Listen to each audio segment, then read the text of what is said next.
Ladies and gentlemen, boys and girls, children of all ages, I would like to welcome you to a very special edition of the mWo Podcast Live with Uncle Bill and the Creepy Kentuckian.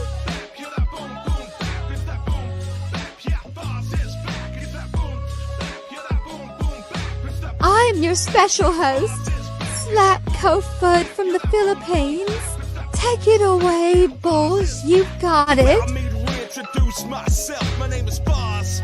Boz Rotten, that's my full name. Piece of shit, yeah, the most, it's the same thing. No good at this life thing. Boz, fucking rotten if you don't know. Who am I kidding? Y'all came for this Fuck yeah. Bring your kids so we can drop a little unknown. In the head, yeah, I got a little something for them. Of the roots of the sand they've been exploring. In the class, but not no of the earth. On this mic till I leave it in a hearse. Niggas so you remember me one day. In your heart, know everything's okay. When I'm gone, just read the words that I write.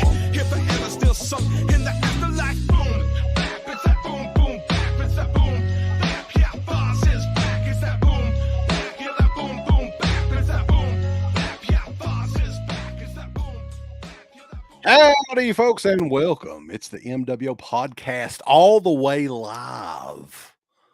September the 12th. God damn it. It's September the 12th. I'm the Creepy Kentuckian. And I'm Uncle Bill. How y'all doing? It's lovely to be here.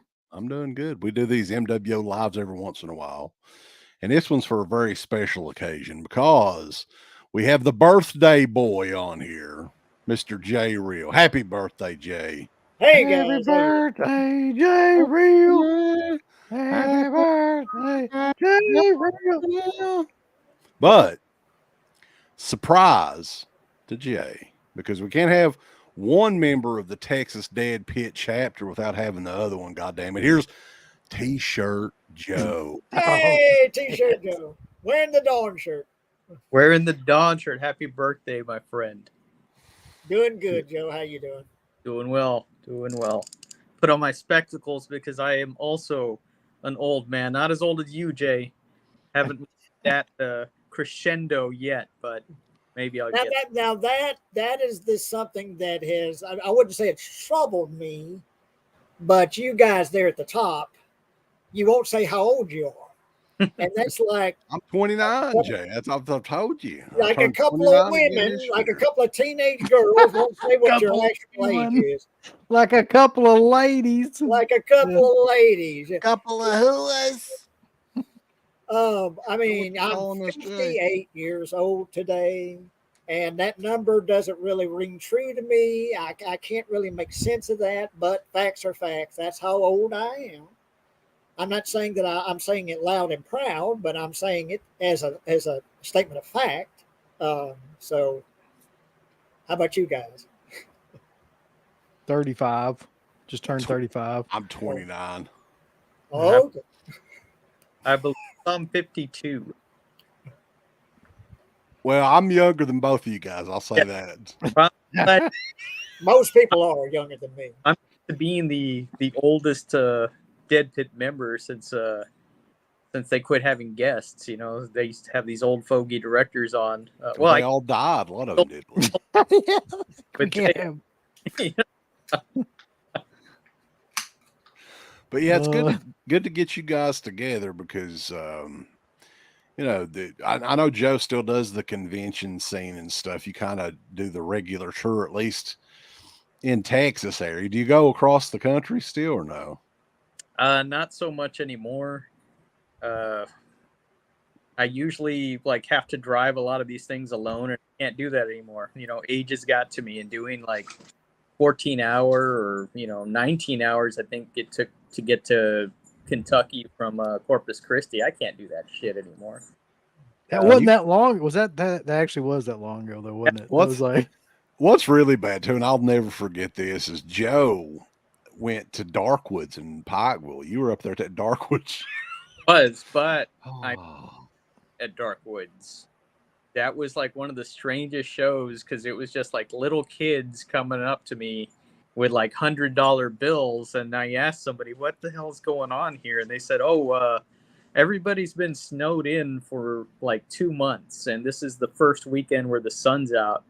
So nobody's had a chance to spend their money. I think it was crazy. It was crazy the amount of money I made for that, small show in a little, I don't know, American Legion Hall or something. That's kind of what it was. Yeah.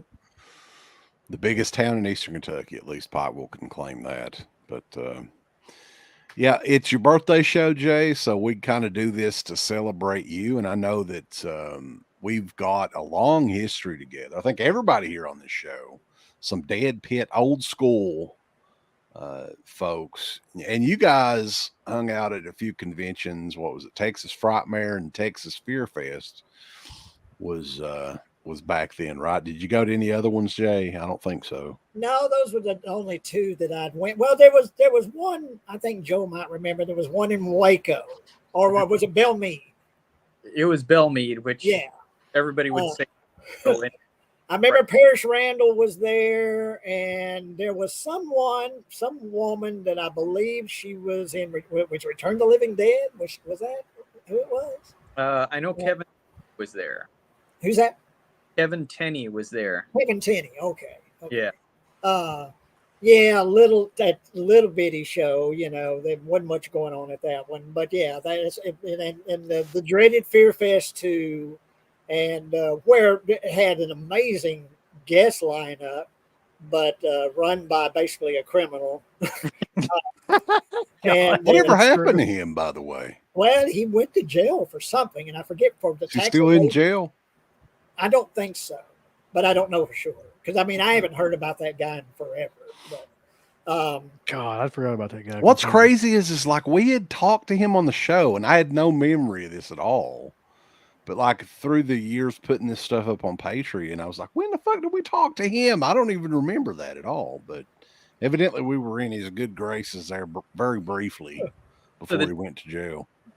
He knew how to steer a conversation away from like what he was doing wrong into something else entirely. So I didn't that can do that ability, and just shameless.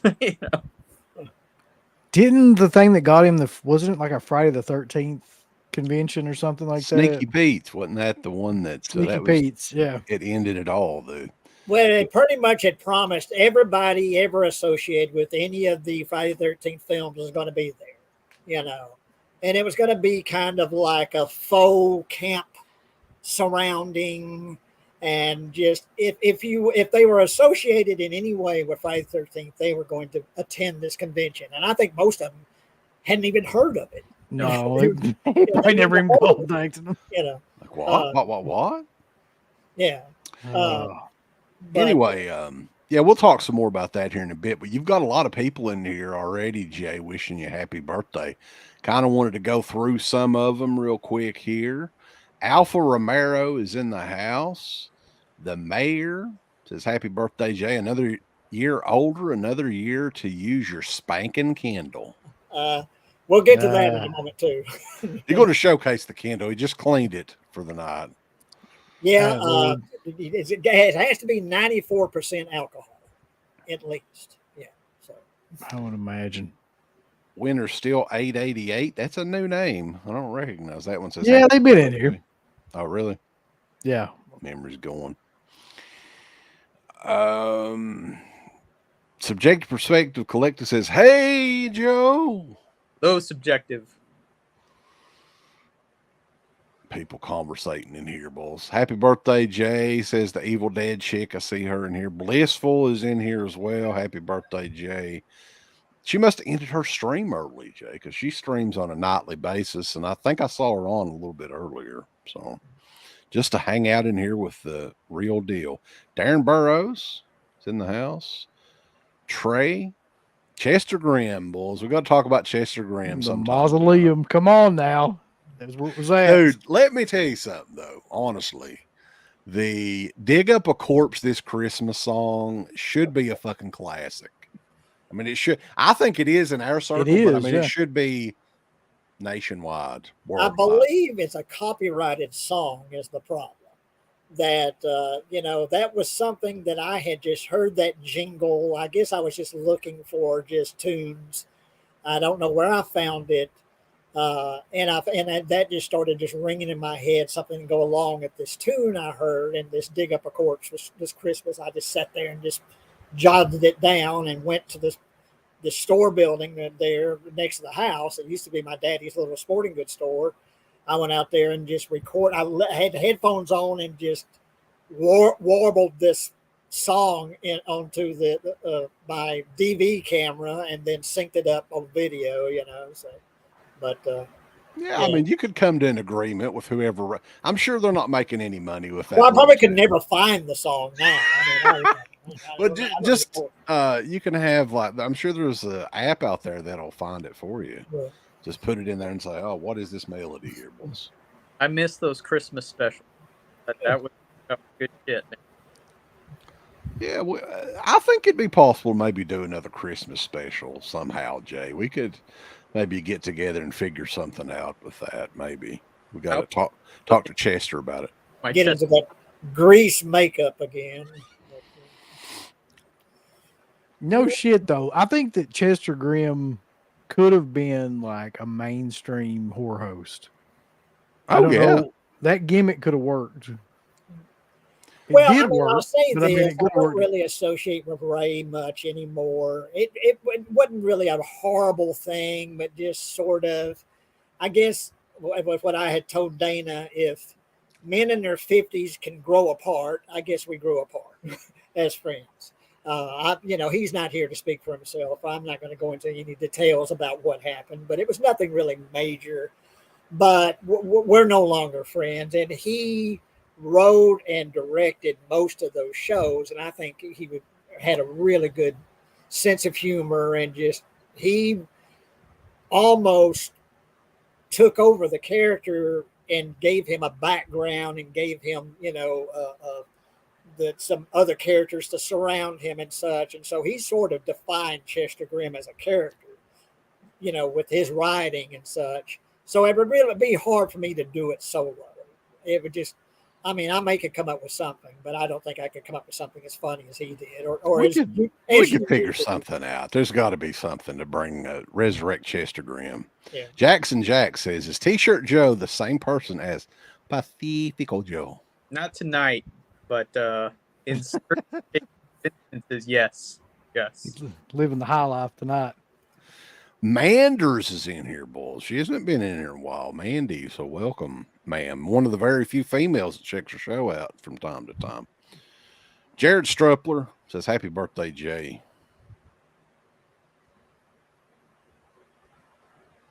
People are, I'm behind on this. They're just now talking about Sneaky Pete. Alana Hamilton, another female Dead Pit listener. Woo! Hey, Jay, you ever hear from Mr. Wormser? Mr. Wormser. Well, Mr. Wormser was this puppet that I had bought from some kind of Halloween store or something like that. And he disintegrated. So he became a puppet, just a cloth puppet, and we had a show where he became this cloth puppet, and explained how he became this cloth puppet. And I think I still have that somewhere in a crate or a plastic, storage container somewhere. So I think I still have Mr. Wormser somewhere. Cool. Eastside Motel 6. Jay's the man. I love the episode about Dawn, and also the horror movie Survivor episode for independent horror. Yes. We need to bring that show back. No, we don't. I knew you were going to say that. No, I've got some funny ones that I've kept just because of the name over the years. Like, we've never seen Mongolian Deathworm, but I still have it. Like, that would be a good one to do. And there's a movie that I've kept called Silent But Deadly. That'd be a good one. Independent horror survivor. Icy Twat, boys. What a name. When are y'all doing the next 6 episodes of Masters of Horror? The retrospective. The plan is sometime before Halloween, we'll be doing the second half of season 1, because got a lot of shit planned. Born to be rad. Happy birthday, real deal sex appeal. Yeah. I'm sure it's one of those days where Garrett has been up since about 3 a.m. and he looks like he's stoned right now. So he may be doing a stream a little bit later. You can see. Mander's been a Dead Pit fan since 07. I love all you guys. So yeah, it's old school. She's been around a while. I remember Manders from the message board days. Was any fond memories, like favorite moments from the message board that you? Because people bring that damn message board up all the time, still to this day. That was good times. I've watched an old show, and I think it maybe was when Joe was on that one too. You guys were talking about George Romero films, and you talked about how the old message boards were kind of like your Vietnam, Oh yeah. I mean, man, things will get raw on those message boards back. Well, that's the thing. Like I always say, we're from the mean streets of the internet back in the day. It ain't like now. Yeah. Where you got to be all oily and. Yeah. Well, you talk about how there's like, I had, on the show I do with Dana, I had complained about how there's no great films anymore. You don't walk out of a movie anymore and you have that feeling, just something in your gut that you've just seen something great. You may see something good. You may see something you enjoy. Like I recently finally saw X. I really liked X, but I wouldn't say it was a great film. That feeling you have, a lot of that has to do with youth and growing up and being a teenager or whatever. But a lot of it is they simply just don't make great films anymore. But talking about how there's things like TV shows like All in the Family or movies like, Blazing Saddles or something that you wouldn't even think about would be made anymore. The message boards, the old message boards, you couldn't even think of something like that anymore. And the kind of things that were said on those message boards, it would just be in the woke generation, they would just have a heart attack. I mean, I think eventually that sort of thing may come back around because everything goes in cycles, it seems like. But yeah, I mean, everybody gets so offended at anything anymore. Like everybody's scared to say anything now. Except Joe. Joe might be this person that's not scared to say anything. That might be considered the worst thing you can do is offend somebody. But I mean, come on, if you're offended, you will live to see another day. What's worse that really will happen to you if you're offended? Good Lord. But that seems to be the crime that you just cannot commit anymore. You can't offend anybody. Yeah, even I've scaled back a bit because I've got a business. Shut your ass down, Joe. Or is it now with the woke generation, or you'll be canceled? The cancel culture. Yeah, that's worrisome, and it's like even if you say something unintentionally or it's taken out of context, somebody can blow you up. Somebody's always ready there to screenshot something. Strange times we live in. Yeah, something you said 25 years ago, they'll go find it and be like the Nazi youth goes back and looks through everything. Gotcha. Yep. Yeah, they go back in Twitter like 10 years and they better never find that message board. That'll be the end of the message board is offline, but it's still there. It's still there if I wanted to go back and look. But we have a celebrity that gave us a $2 super chat, Daryl Worley. All right. He wants to know, have you boys forgotten what it was like that day on 9/11? People got blown away. Wasn't that how it went? My mother woke me up 21 years ago, and I worked at a steakhouse up the road here. I bussed tables, and I worked in what was called the drink room, where I served beer and sodas and stuff. She woke me up and says, "Jay, history is being made." And I turned on the TV, and the second tower had just been hit. So and watched all that unfold, and literally thought maybe this was it. We were all done for, because I heard that there was a plane heading for the Capitol, and there was a plane heading for the Pentagon, and yeah, we'd be fine. That'd be the last place they'd be trying to fuck with us. Well, yeah, that's true. That's what we were thinking here. We're like, oh, fuck, this will be, they'll kill all the fucking insects and shit before they get us here and holler. The anthrax thing came out the same year, though, wasn't it? Wasn't that like a couple months Yeah. later? Like, I remember legit being scared to death about that shit. But Now we got COVID. Alpha Romero says that Jay is bringing in the ladies tonight. Can you give him a flex there, James? That's it. Oh, shit. Jay, I want to propose something. You and the other fitness guy, Born to Be Rad, I want to propose a push-up tournament between you two, and the loser has to leave Dead Pit forever. I'll come on. That's a killer idea.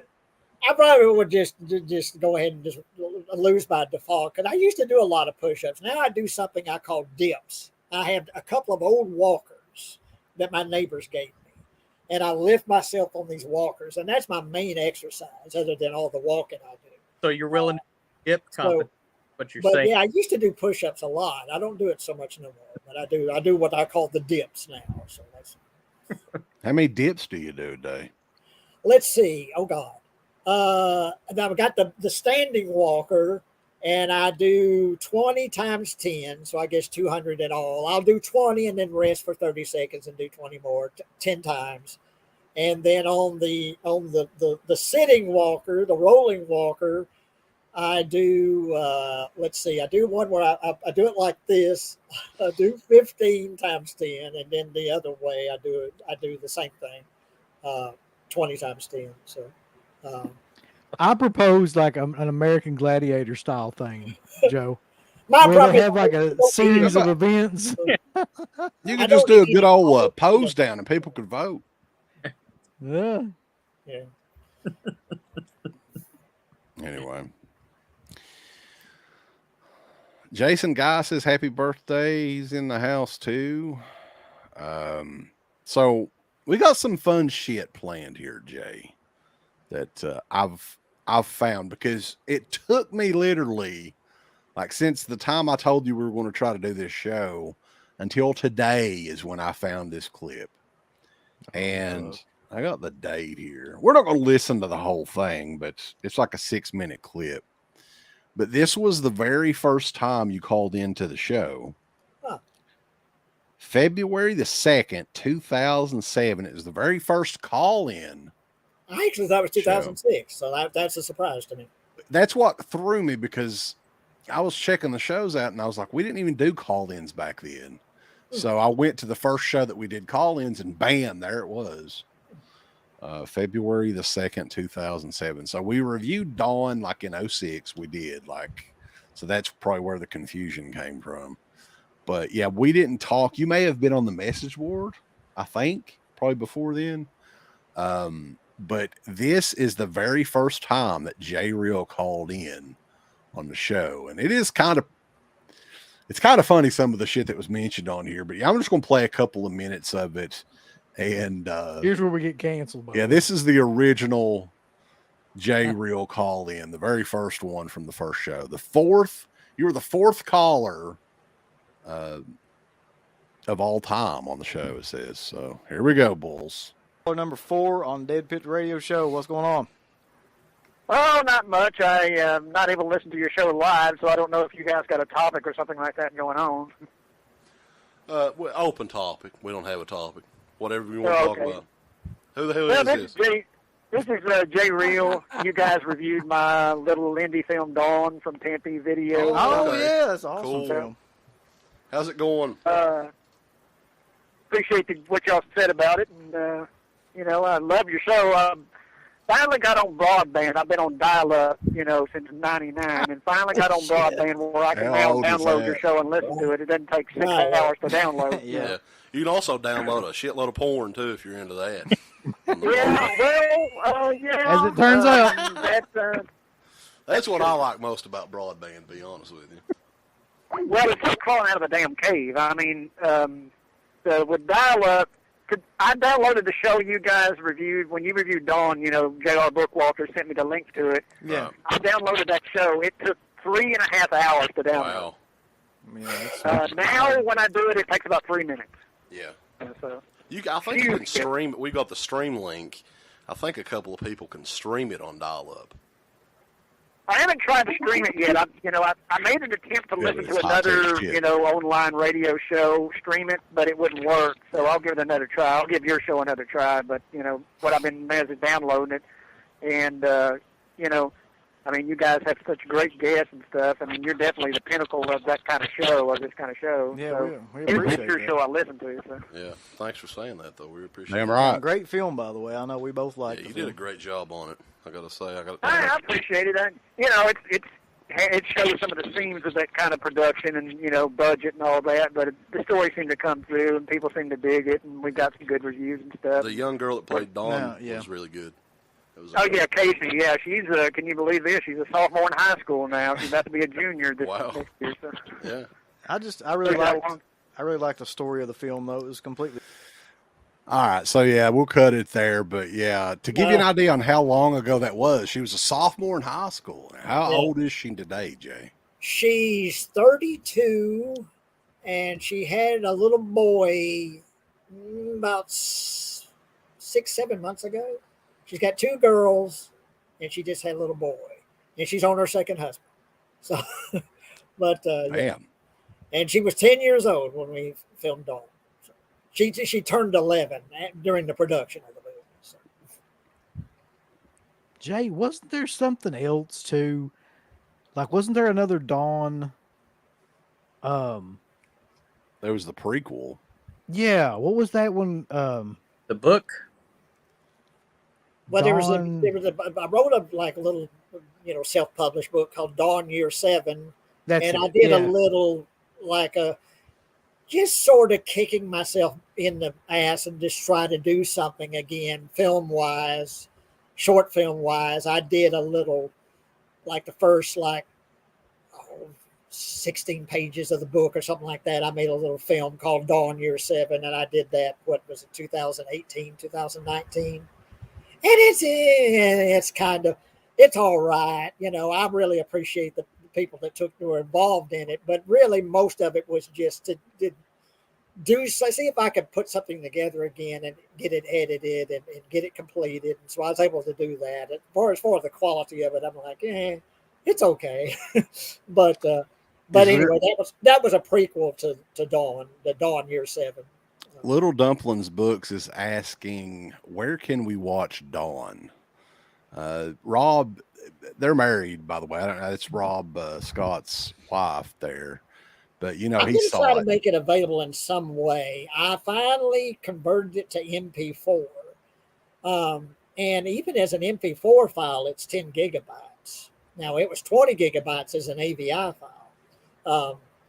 But I'll probably put it up on YouTube, for too much longer and for people that want to watch it. Ray did a recut of the film, kind of like its original cut, where the ending was, Bookwalter wanted me to end when Ray shoots himself in the head. He wanted that shocking ending, so I did what he asked, and so I had my little coda after the credits, which a lot of people never saw it because they just stopped the film with the credits. But originally, the coda comes right after Ray kills himself, and that's always how I intended it. And he did a recut of the film and kind of fixed some framing issues and things like that. And so there's kind of, I guess, what you would call a director's cut of the film. And I made an MP4 file of that. And someday I'll try to make that available for folks to watch. But other than going on Amazon and spending like $70 for the out-of-print DVD, that's the only way to watch it right now. Yeah, I would imagine with so many of these studios out. I mean, hey, Joe's good friends with David Gregory. He would fucking release it. I mean, he's releasing a little bit of everything these days. It'd still be $80 though. Well, yeah, but it would be it'd be remastered and everying. And is that what it's going for on Amazon, Jay? Have you looked? I don't know exactly, but I remember it wasn't about maybe a year ago. I searched it on Amazon and it was just ridiculous. I mean, I can't afford my own movie. And it's just because it's out of print, and of course, no one's going to buy it at that price. This movie, this independent movie they never heard of. It costs 50 cents to make, But they just go crazy because it's out of print. You used to get it on eBay for like $20. There was someone selling it on eBay, but I don't even think you can get it on there anymore. Filmmakers now, they've get their stuff on Tubi and everything. Not making any money, but their stuff's out there for people to see. I don't know what you got to do to get that done, but almost everybody's doing it. And I want to say the T-shirt that Joe made is one of my favorite designs of his. Now, of course, I'm prejudiced, but I just think that's a great design. That Dawn shirt, that's one of my favorites of his. Which I believe is still on fastcustomshirts.com. So if you want to go put a little bit of money into Jay's pocket, he does get a cut of every sale. Yeah, but I just love that design, that shirt. I still wear mine sometimes. I was looking for my Chester Grimm shirt to wear. I have no idea where that's at. It might be with my. Make another one. I think it was a long sleeve of your shirt. That's the thing about the fast custom shirts, though. These shirts last forever. Oh yeah, the old ones. I mean, yeah, this is. That's really no shit though. I've still got a ton of those shirts, and they still How like long are we hold up. talking about? 2000? What? Well, at least 2006. Yeah. Yeah. So yeah. Yeah. Who else makes T-shirts like that, Uncle Bill? Who else? No one. All right. So I've got a couple of news stories we want to get to because we do the news on here from time to time. It's kind of like the old show. But before, I've got another video for Jay. It's your 58th birthday, Jay. It's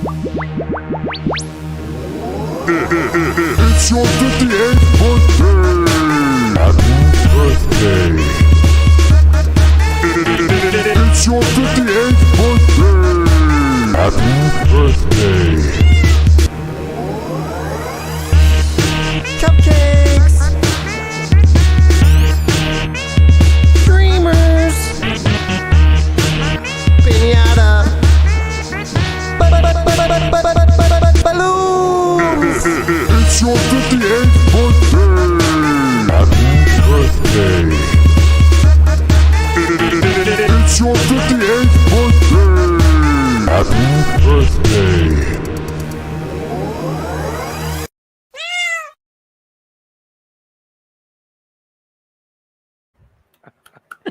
I'm so glad you still have that.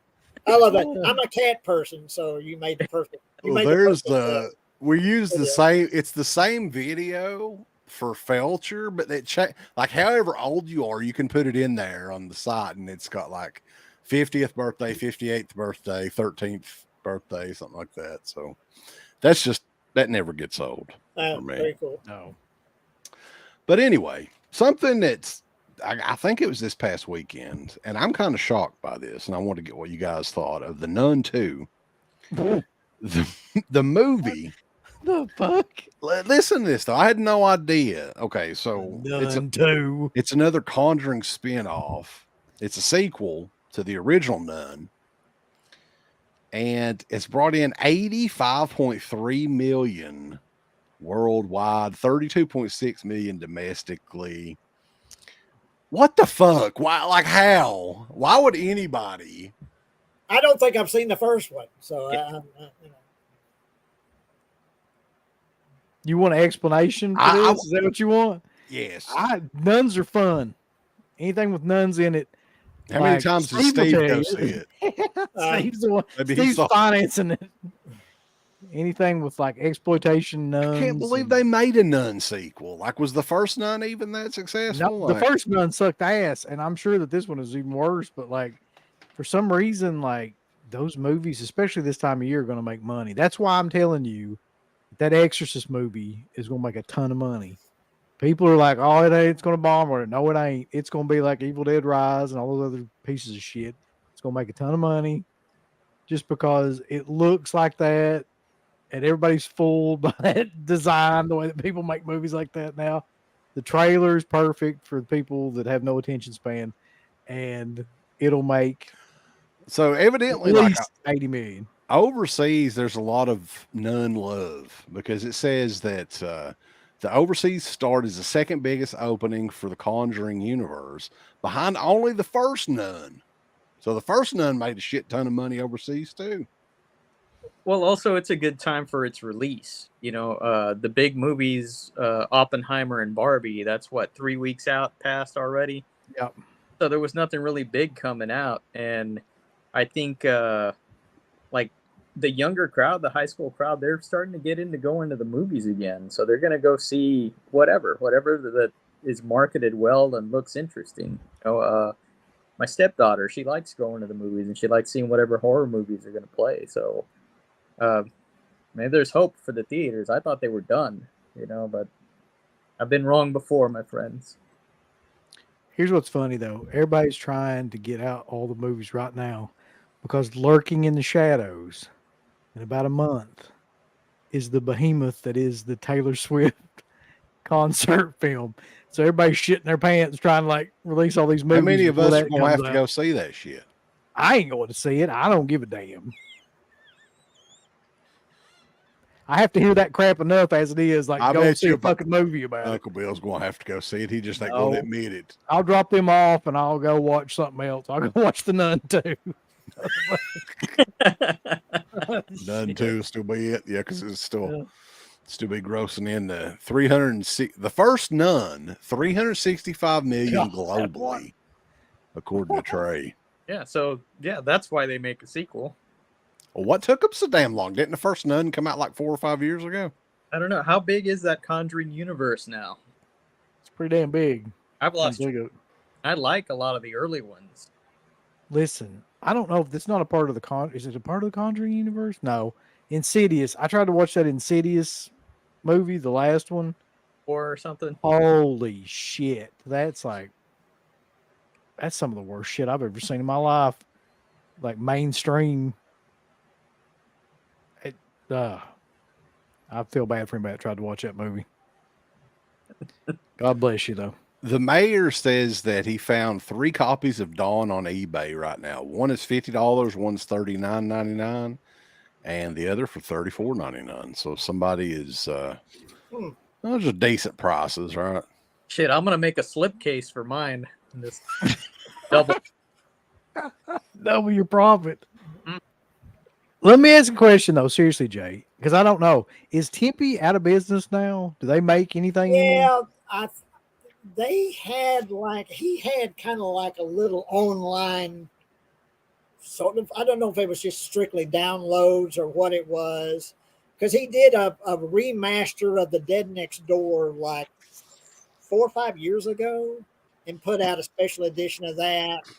And a few of his other films, he did like special editions of them and, put them up for sale.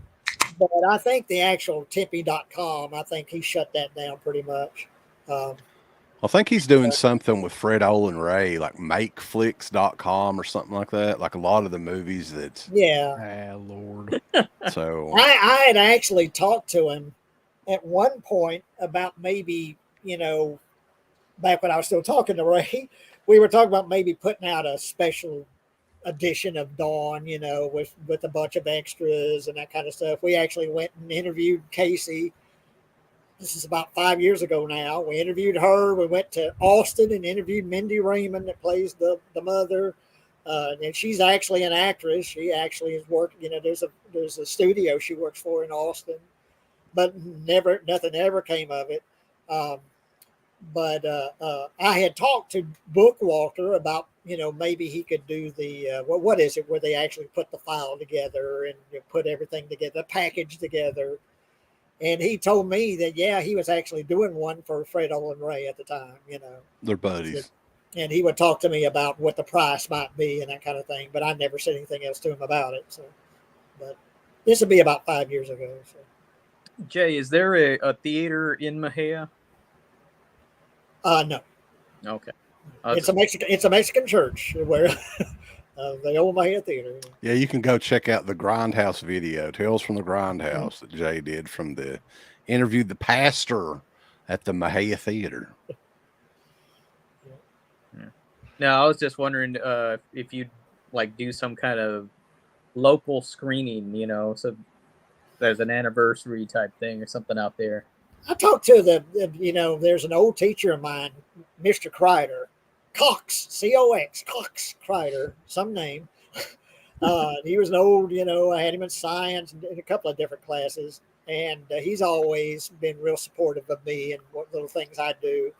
And I talked to him about maybe having just like for like charity or something, having a screening of maybe not Dawn, but She Made a Monster and Crystal, kind of doing a double bill of that, And he said, "I'll look what I could look into, But of course, She Made a Monster is more of a, all audience kind of thing. There's some shits in it, but Crystal actually has the F word in it. So,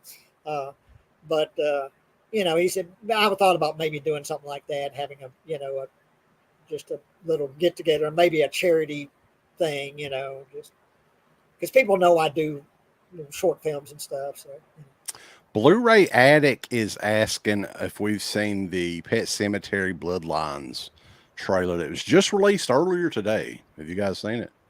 I haven't seen it. You guys want to watch it? No. Not particularly. I like Joe's reaction. I mean, it's a prequel, though, Joe. It's bound to be good. If it shuts our stream down, just stay tuned. We'll be back here for something different. Here it comes. Where do you think we should go? Wherever. Just enjoy every second. Jay's leaving. I don't blame him. They hit a bird. God damn, that's scary as shit. That bird came back to life. The hell is that? It's a dog. It's a fucking dog. First place I learned about death was a pet cemetery. The secret place. Oh my God. Generation to generation. Is that Brad Dourif? Buried in that land. I thought that was David Duchovny. Is that fucking David Duchovny for real? Yeah, David Duchovny's in this. Thank God. What has happened? Don't go down that goddamn road. Voices. I think something's wrong with Timmy. He needs time to adjust. Poor old David Duchovny. Look at all that just for me and he's got on People his built face. the pet cemetery to You ain't protect fooling them nobody, from is he, evil. Uncle Bill? No. That's not Timmy. It's not Tammy, Something's goddammit. talking through him. What's with these directors and sunflowers and shit now? Is that Patrick Wilson? Hell, what have you done? No, not find Henry Timmy. Thomas. Put his ass in here too. Stop Is this. Olivia Hussey going to be in this? I held him the day he Oh, came might in. pick up, baby. And I'm going to hold him the day he goes out.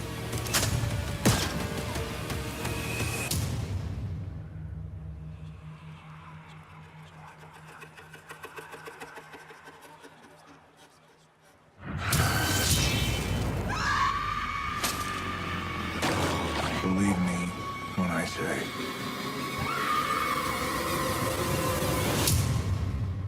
Sometimes dead is better. Sometimes dead is better.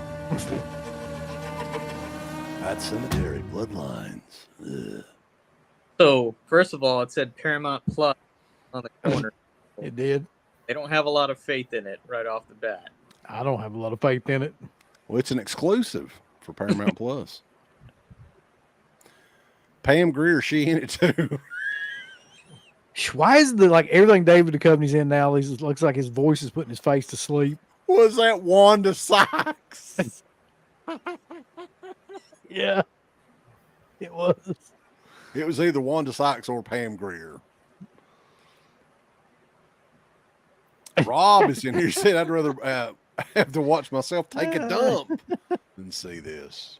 Yeah.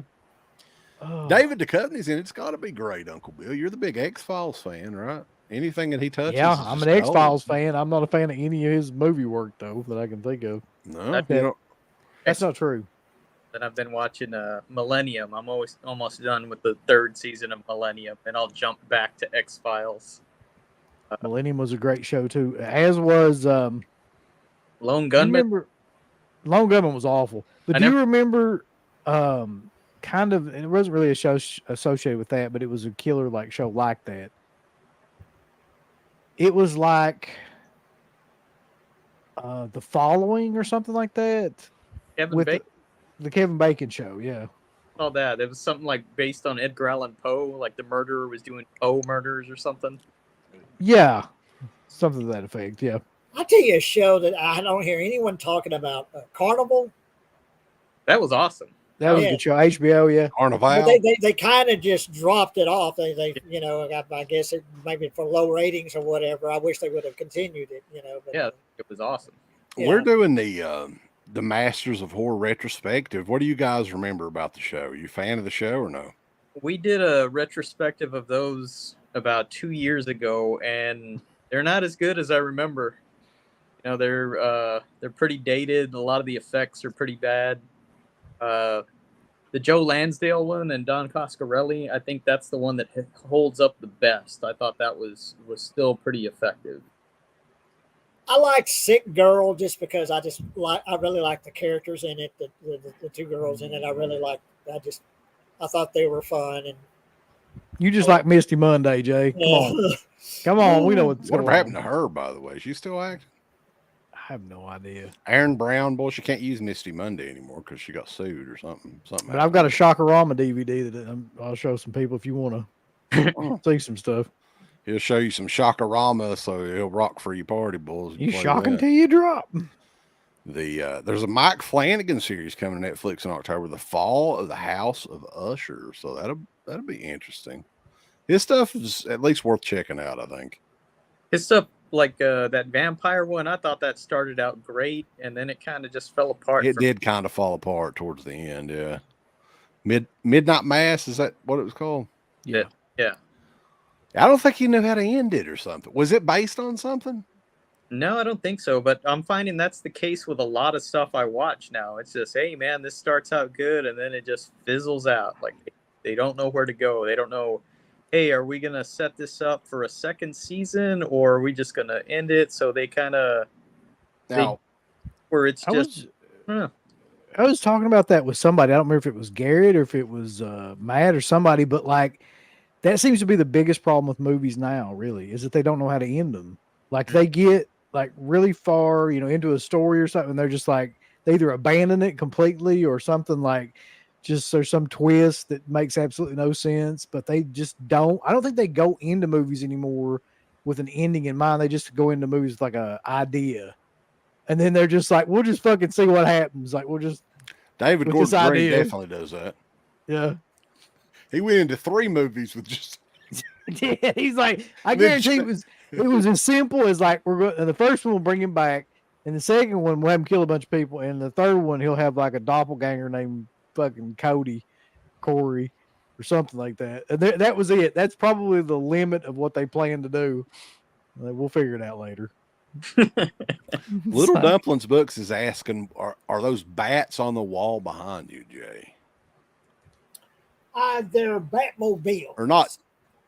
They're Joe, they're Hot Wheels Batmobiles. I've Yeah. got like 200 of them, and that's the only thing really I collect is Hot Wheels Batmobiles. but yes, we both have bats then on our Okay. wall. Oh, you were talking to him or not? You weren't talking to him. It was for Joe, not Jay. Okay, I'm sorry. Yes, It's bats. only my birthday show, but go ahead, talk about Joe's. Well, let's That's right. Batmobile, okay? What was it, Joe? You're cutting out a little bit. Sorry, Jay, let's talk about your Batmobile fetish. Well, it's Batmobile and or Batman related. So, you know, there might be a bat cycle or a bat wing or something like that I'll occasionally pick up. But most of them are Batmobiles, and they're Hot Wheels Batmobiles. And then probably, like I say, there's probably 200 or more of them, you know. And that's really the only, as far as collecting anything, that's really the only thing I collect. What was your thought on the most recent Batmobile? It's very streamlined. There's not a whole lot to it, but I think it's very cool. I mean, you know, of course, I don't drive a car, but it looks like a car back when cars used to look like something. Mm-hmm. Before they started looking like shoeboxes. Now you pay $50,000 for basically a rolling shoebox. Cars used to have personality and used to have style, and they were glamorous and sexy and hardcore and, you know, and cool and whatever, you know. And I think the Batmobile it's very sleek. Jay, did you get bat pussy from Vinegar Syndrome when they come out with it? Dirk was asking about that, and it's kind of on topic. Bat pussy. As far as the Batman, I've still not seen that, but a lot of people are putting that over the one with. I liked it. I personally liked it. Yeah. I like the actor that plays Riddler. Of course and old Twilight dude, he made a good Batman. Team Edward. He looked, Dakota Fanning.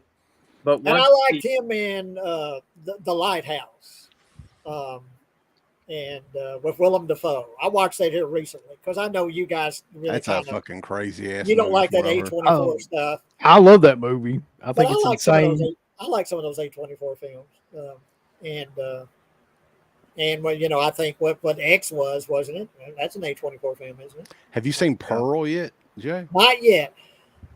I can't find it streaming anywhere, but I think it's on Paramount Plus, which is the one thing that I haven't subscribed to yet. So I might have to subscribe to Paramount Plus so I can watch Pearl. Yeah, I like that one pretty good. I think I actually like that one more than X. Yeah. I watched X, and I'm never going to watch anything that Ty West does ever again. Well, there you go. Well, you don't like Dawn of the Dead, so I mean, No, it's just boring, Damn it, Jay. Speaking of, I got a news topics related to Dawn of the Dead, kind of Twilight of the Dead. Oh fuck! Filmmaker Brad Anderson, the guy that did Session 9. We were just wondering, Uncle Bill, where the fuck he's at. What happened to him? Well, this is it. Where he's at. He has been set to direct Twilight of the Dead, the 7th and final installment of George A. Romero's official Living Dead franchise at Round Table Entertainment. I wonder what kind of production company that is.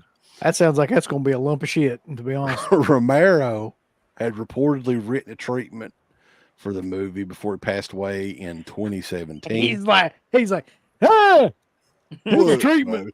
Look.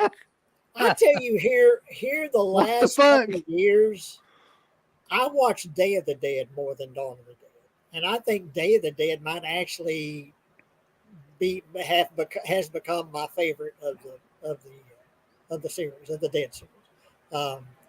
I watch that more often. I watched it a couple of weeks ago. If I'm going to put on a zombie Romero movie, it's probably going to be Day of the Dead. Here. I think I like the score to Day of the Dead better, actually. You know what gets me about Day of the Dead, and this is the only thing, is the dialogue is absolutely ridiculous.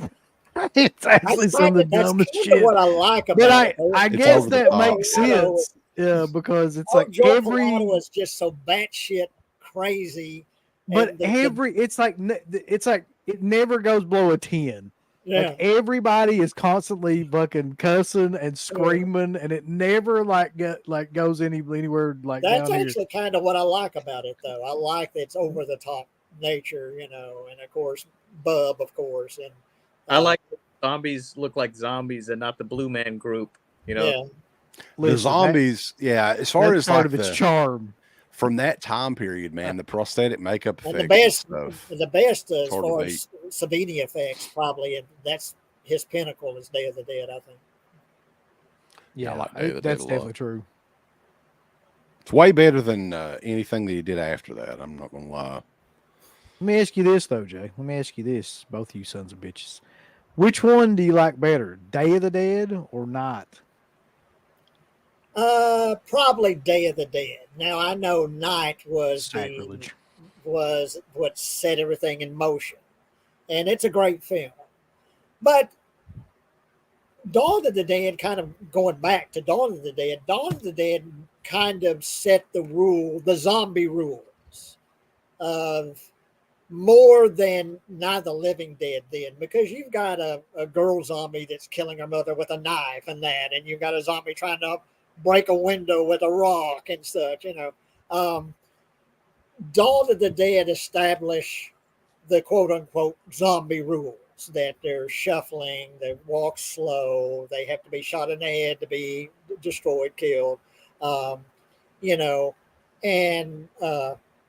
so Day of the Dead, as far as the zombie movie, the zombie rules or whatever, I probably put that a little bit over Night of the Living Dead as the film that I'm going to go to and watch more often.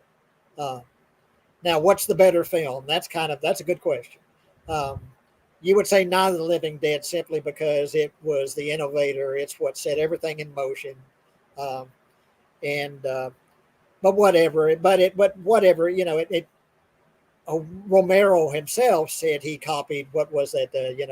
What had Vincent Price in it? That movie. Last Man on Earth. Yeah. Last Man on Earth, and what was it though? Oh, Will Smith made a version of it that had the original name. Yeah, he did. The Omega, or not the Omega Man, but that's another version of Omega I Man. Am Legend. Yeah. I Am Legend. Okay. Well, he said basically he copied I Am Legend, the setup about that. The basic, roots of the story. He copied from I Am Legend, but Night is better because I think it would still be effective to somebody that hadn't seen any of them. Yeah. If you put all three of them together, Night still it's kind of timeless, man. It's because it's all atmosphere. Where if you put, I think people would get bored with Dawn, and then they'd probably get offended with Day. So. Oh yeah. God, there's so much offensive shit in that. Yeah, it's kind of ridiculous. I mean, maybe if you're going to start a kid with horror films, that might be the first movie you start with. Is Night of the Living Dead. And like the offensive stuff in Day, I crack up at it. It's funny. And the whole Puerto Rican accent is just over the top. Goofy, and I talked to him at one of the Frightmares, and he was doing that accent. Yeah, he was with us too. I thought he really talked like that for a long time. And he doesn't. I don't think he talks like that, but he was talking to everybody. He goes, because we were talking to Felcher, and he was like, yeah, man, he's from like fucking New York or something. And he did. He talked to me. Of course, that's back when you could just walk up and talk to different, Yeah, man. No. But yeah, he was talking in that accent. I wonder if he still does that, or if he gave up on that. Like, because he still does shows. That would be amazing to me. But yeah, Night of the Living Dead is definitely, like you say, it's kind of timeless, and it's something you could just pretty much show anybody of any age, that sort of introduced them to a horror film, and that, and killing the black guy at the end is just like something. Talk about something that wouldn't be done now, or couldn't be done anymore. Just the hero of the story, and he's black, and they shoot him. and they kill him, and just like they're just killing a dog, just like not even thinking about it, just shooting him in the head, just like carrying him off with the hooks and stuff. Yeah, like that. Carrying him off with the hook. Good Lord, just think of that ending, and thinking about something wouldn't even be conceived of now. What do you think though about like the loyalists with Romero? Like that's the only director where he has fans that'll defend every movie that he's ever made. Even Survival. Yes, even Survival. And he's really the only from that era that anybody really like. He's got a very loyal fan base still to this day. That's true, but he has made some incredibly, don't fucking say it, Joe, when I say this, but he's made some incredibly like shitty films. Like, I mean, especially early on, like some really, really like slow. I mean, if you think Dawn is slow, go back and watch like Season of the Witch or fucking, There's Always Vanilla or something like that. Eyes? What was his part in Two Evil Eyes? Yeah. Most people that like, because they had that new Martin release that came out. If you've never seen Martin, you're probably not going to like it. What do you think, Uncle Bill?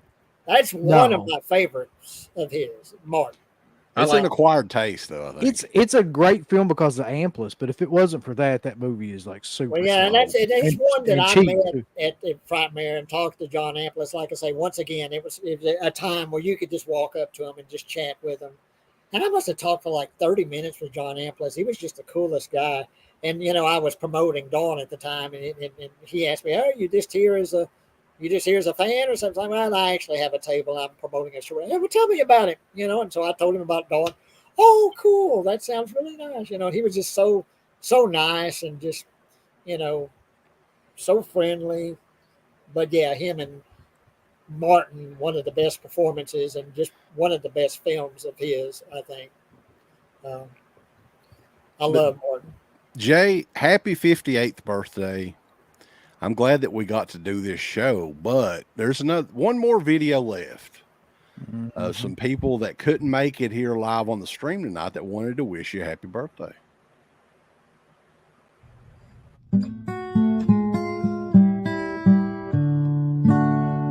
Happy birthday. Happy birthday, Jay Real. Me and Garbo are wishing Jay a very, very happy birthday. You're such a fucking awesome dude. I appreciate everything, and I hope you have an awesome day.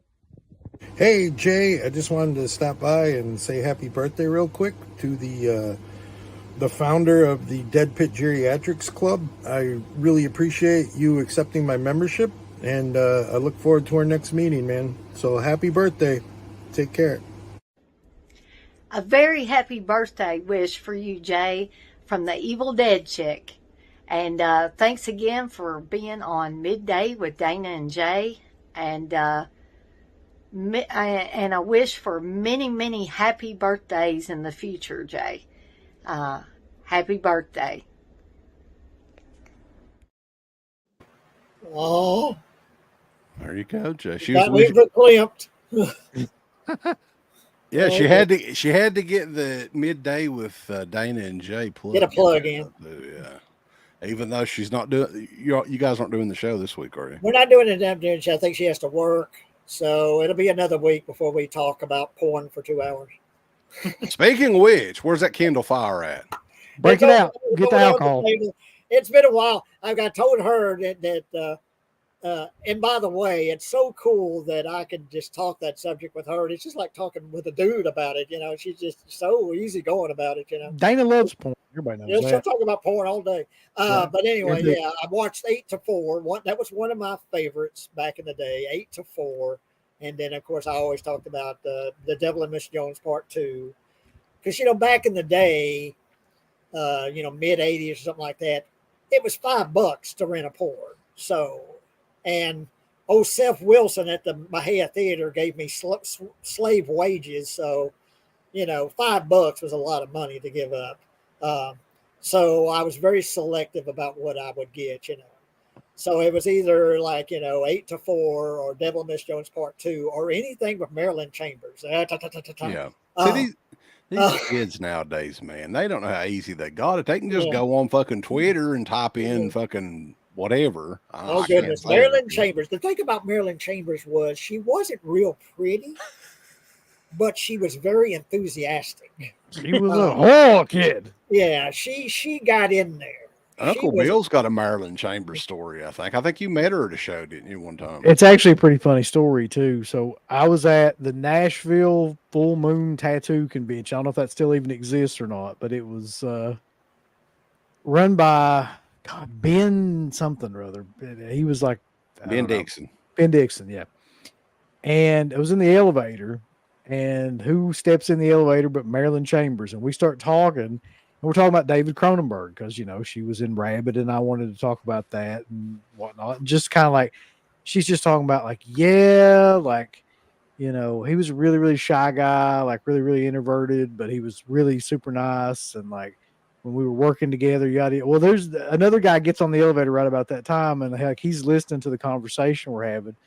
And he's like, yeah, I bet he was a good guy. And y'all were fucking. So he thought that he was drunk and thought we were talking about some porn star that she was fucking or something and she's like, no, she goes no, honey, he's talking about a director.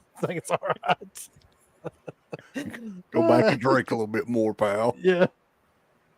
And then there was Tracy Lords, who I met. You got to be careful, Tracy Lords, now, boy. Now the thing about Tracy Lords, of course, was you couldn't back then in the mid-'80s, you couldn't find any Tracy Lords because basically it was considered child porn, because she was underage when she did her thing in the porn industry. She nearly shut it down, the porn industry. A bunch of people went to jail over her.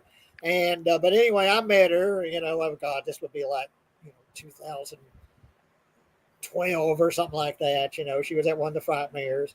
And just passed a few words to her. And I didn't talk to her about porn. I talked to her. She was in a couple of the John Waters films. She's at the beginning of Blade. She's one of the vampires in Blade at the beginning of it. And just passed a few words with her. Didn't say nothing. She's a real nice lady, but yeah. But it's weird to stand face to face with a woman you've seen have a girl on girl porn scene with, and What I'm wondering about is those like when fans come and talk to them about scenes and shit. I mean, it happens. Like that's just so odd. She seems like she would be cool about it. She would actually. Right. She would just, she seems like she would just be like, yeah, she'd be open about it. And I was able to see because at the WW Family Rental, there was a dude that worked there that had a bootleg.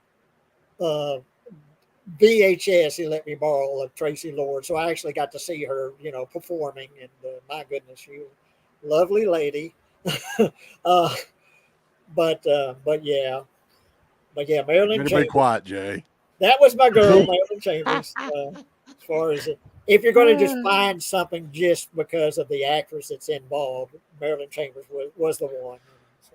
Well, what about you, Joe? Do you have any favorite 70s and 80s? I guess in the 80s, Christy Canyon. Oh yeah. On top of the world. I mean, and she still does a radio show or something, some kind of podcast, and she's cool as shit, man. She's got all kinds of cool stories and doesn't mind sharing them or whatever. Yeah, it's all I had the pleasure of making shirts for Gene Silver 2 years ago, so that was cool. And after that, I had a couple other porn stars reach out to me about doing shirts for them. So yeah, I mean, 80s and 70s porn, all right, man. Hell yeah. And there was Amber Lynn. Yep. And Terry Weigel, was Terry that her name? Weigel, man, or Weigel or whatever else. She was in cheerleader camp. She was in a horror movie back in the day too. Yeah. And then there's some of the male stars, of course. Ron Jeremy. He was like the comic relief in porn. Peter North comes in the chat from time to time. Big old schlong, but he was out of shape. He was kind of chubby, but he was always the comic relief, Ron Jeremy. And then the greatest name in porn, Harry Reams. Mm-hmm. Harry Reams. But then of course, John Holmes, which I didn't like watching any John Holmes stuff because I felt emasculated. So there were two documentaries that were really good about the porn industry, and it was it followed people from back then and where are they now, and it was cool. It was an interesting. They made two of them, I think, two documentaries. I just don't remember what they're called. I think I saw one of them, and yeah, you're right. I love any kind of documentary anyway. So the mayor says, Jay, if you hear a knock at your door, you better hide the candle. It's the police looking for your Tracy Lord's bootleg. Mm-hmm. I've got it burned on DVD. I do. I've got a DVD-R of I could go and look and see what the titles are. But, it's got two films on one DVD. Well, it's been a good birthday. Probably the last. It'll be the last one where you'll be free, We'll see. Jay. They're gonna lock you up, pal. Oh, how old is she now? A woman like in her 70s. It don't matter. Back then, she was like 16 or whatever.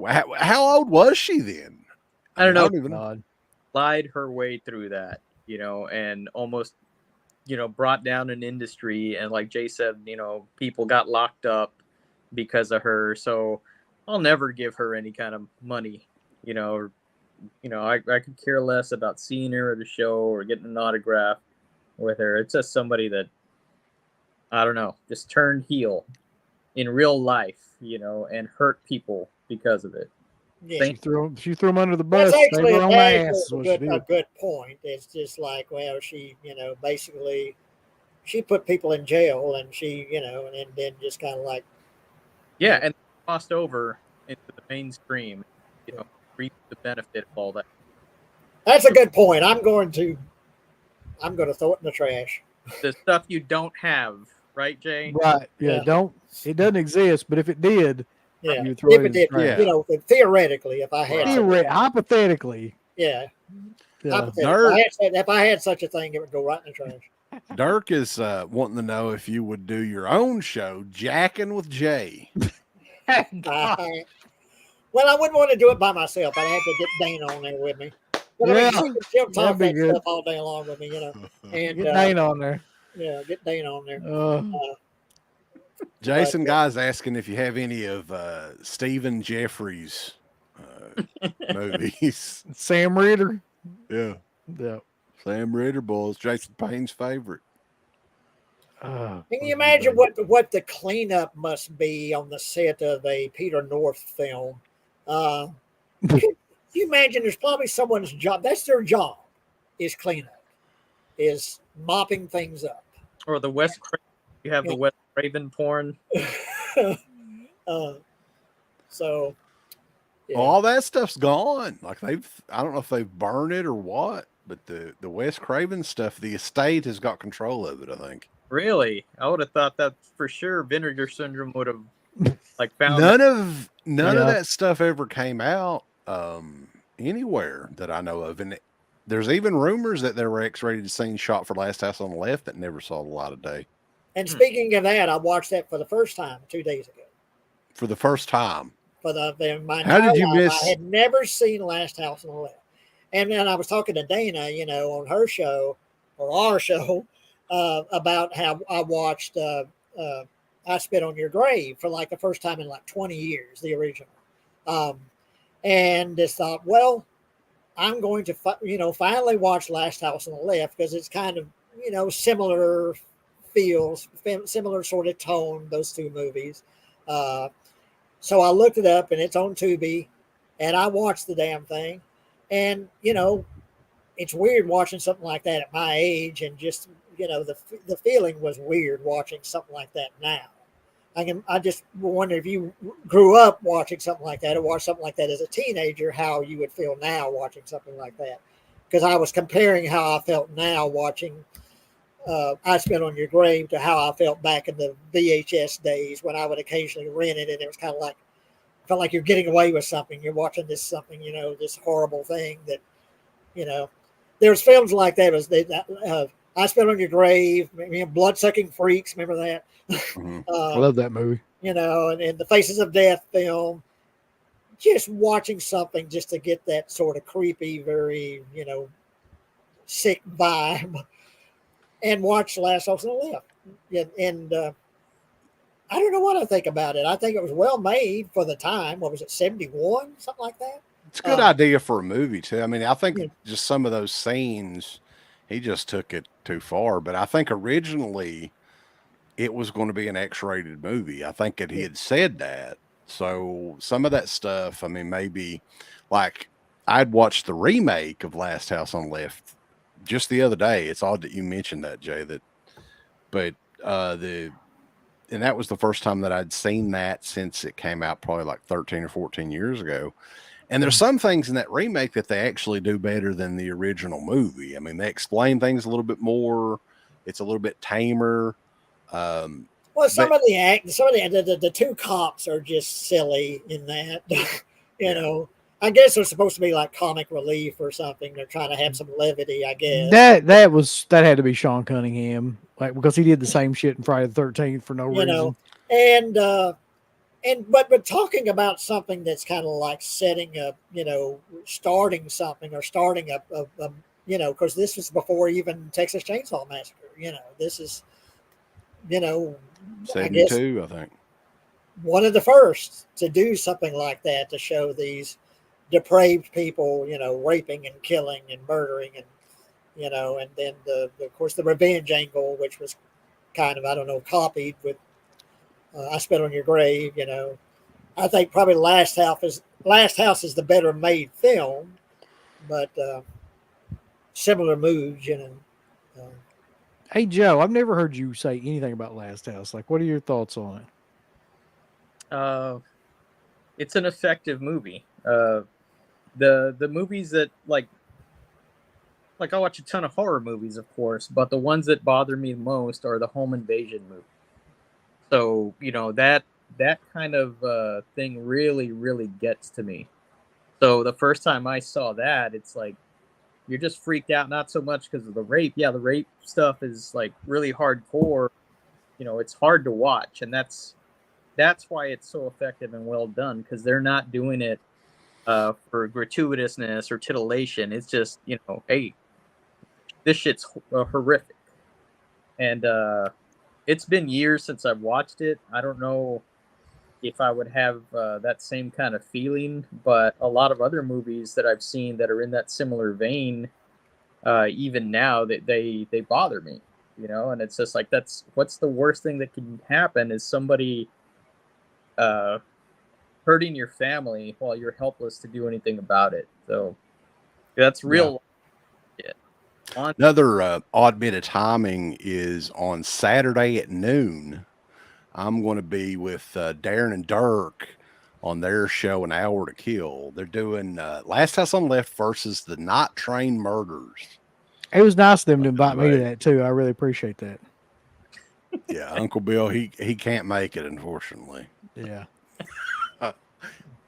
That was sweet. I think the thing with Uncle Bill is people don't realize that you are actually on Instagram. There's no way to get a hold of you. It's fine. Whatever they want to do. Who would you pick, or which movie would you pick out of those two, Uncle Bill? Night Train Murders versus. I think you know which one I would pick. Like, I listen, and I say this first. I'm a good person. Let's just get that out of the way. We're all good people here. That I like Last House on the Left. But what's your feeling about, and you know, what you kind of preface it, well, I'm a good person. What's your feeling about you have Hospital on to. Your Grave? Again, I'm a good person, Jay, and I have a family, and I'm a normal person, and I also enjoy Hospital on Your Grave because for basically the same reason, because those movies work on an emotional, like visceral kind of level. So if you want to go into a movie and actually feel like a real sensation, then watch one of those two fucking movies, because like you will get a feeling, whether it like you may not want to have it, but you'll get one regardless, like because they work at your psyche. They just do. Visceral. Like, they're visceral. Yeah. The last film that did that to me was a Serbian film, and I know people just like yeah, I would imagine. But that movie hurts to watch. You know, it's just like people get hung up on one scene and they're like, oh, I'm not going to watch it because, well, they haven't watched it. It's more than that. It's about the total fucking destruction of a man. And it's just, you know, I was left hollow after watching that. Uncle Bill won't watch it. I'll never watch that movie. Yeah, he's a pussy. He ain't never going to watch it. It's hardcore, man. It hurts to watch. There's certain things, like, for example, there is like on the internet, there exists like a ton of those like Mexican cartel videos where they like cut people's heads off and, you know, they burn people alive and yada, yada, yada. Right. There's a lot of people that watch that crap. There's just certain things that I know I'm better off not watching. And that's like, I never need to see any of that shit. I never need to like, I'm good. I've watched Bud Dwyer once in my life, but I've never watched it again. I never will watch it again. What's the point of watching something like that again, though? You got to be a sick motherfucker. God, let's see it again. You know, once you've seen something like that once, and it kind of changes you in a way, or changed me in a way. It's like, ugh, I've seen something real and really horrific, and I can't unsee it. You know, and I never want to see it again. You know, because I brought up to Dana, like there's things like that 2 girls 1 cup business. You know, old Joe had a great shirt of that. But that's true. I've never seen it, never will see it. Just the description was plenty enough for me. And but there's people that will seek something like that out. Okay, and yeah, but again, you're the line when you're talking about cartel videos and you're talking about 2 girls 1 cup, like that kind of extreme porn scatting stuff. That's, you know, that's real life. You know, this is these are real people doing real stuff and horrific things happening, as opposed to watching something that you know is fiction, that you know, hey, the actors, actresses, everybody's safe. Right. Here's my thing. Like with anything like that, whether it be real life or a movie or anything, and like sometimes you are like after you watch something, you're inhabited by it. Like it just never leaves. And I've got enough crazy shit going on up there, man. I don't need stuff some more shit in there where I'm gonna be laying at like 3 a.m. in the morning, like thinking that shit and just be like, ah, fuck. This is yeah. So I know the content of it enough just to know that like it's going to affect me to the point where I probably don't want it to. What about you, Wes? Has there been a movie that you've seen that's like hit you that hard and it just stuck with you? I'll tell you the weird thing is, and I think I've talked to Uncle Bill about this. This movie almost gave me a fucking panic. I mean, I was I remember close what you was gonna say, yeah. to having a damn panic attack, and that was the first time that I watched Midsummer because I didn't know anything about it. I was like, "What in the fuck is this?" And I think it was just the way it was shot, and then like the dude that jumps off the cliff when that, and I'm like, I don't need to fucking see that, you know. And it's just a very odd, and there's just something about that, man, where I was just antsy the entire damn time. That's the last one I can think of that that messed with me. I like Midsummer, and to me, it kind of smacked of Wicker Man. To me, you know, the It sort did, of the yeah. tone of it. But I did like that, and that scene you're talking about, that just oh shit. The fucking scene at the end too. Yeah, with the they're fucking around the old women or whatever. Like that was such a bizarre scene, man. That like you talk. That's something. Well, that stays with final you as well. that final shot when the girl smiles, gives that smile. That's so so creepy and such a cool way to end that movie. Yep, that one fucked with me for sure. Fan You of don't that. want to.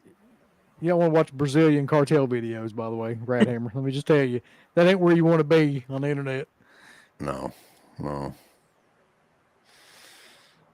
But yeah, guys, I mean, this has been a fun show. Normally these MWO shows are an hour. If there's anything else you guys want to talk about, just throw it at us. I mean, Well, anybody in I the did chat want to or anything. mention. I did want to mention one thing though, Jay, because I did something for your birthday that I know that you wanted me to do, and you've been wanting me to do this for a long time.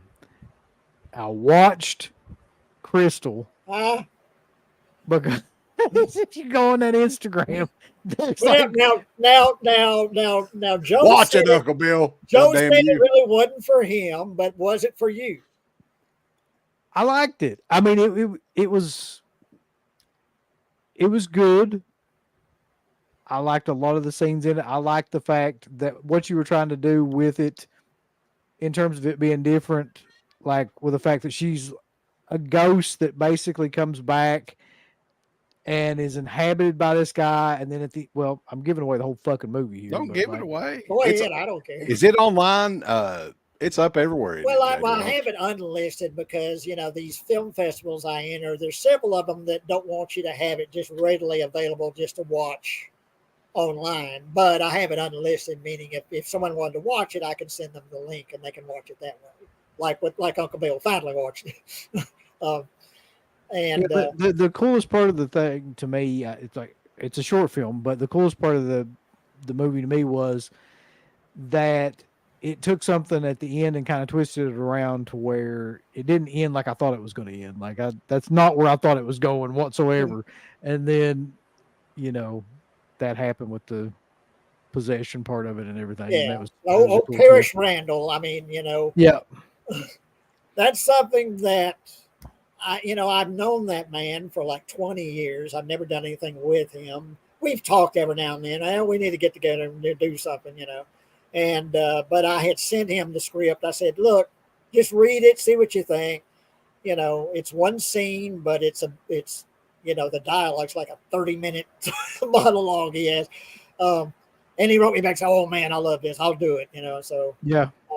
And I just stood there and just with a monopod. And when he went into his spiel, I was like, holy shit, and just put it on the timeline and just left it alone. Just cut to old Bruce Fitch reacting and didn't cut a bit of it, And I can see how some people may say, hey, you might have trimmed that by half, but I just thought his performance was so good, and he just really brought it, But yeah, it's definitely the weirdest movie I've made as far as the tone of it and everything. And I can see how some people just, it's not their thing, like with Joe. uh, but it's done well at the festivals, and Megan, I think, was great, and Bruce, and of course Parrish. I think the performers did a really good job in it, and I'm really proud of what they did. So. Have you thought about making another like feature length movie, or is that something where you're like, I'm just fine doing the short movies? I would need help with something like that. Me living out here by myself in the woods. I need a cameraman because I'm half blind. I'm real nearsighted in my right eye. It's one of the reasons why I've never bought a 4K player, because it's not going to make a whole lot of difference to me. I've got a Blu-ray player. 4K is not going to make a huge difference to me because everything's blurry to me anyway. And so everything's in automatic focus with the camera. And if I'm going to make another feature film, I would want someone that knows a camera, can put things into manual focus and do, rack focusing and all that, and knows how to set up shots. And,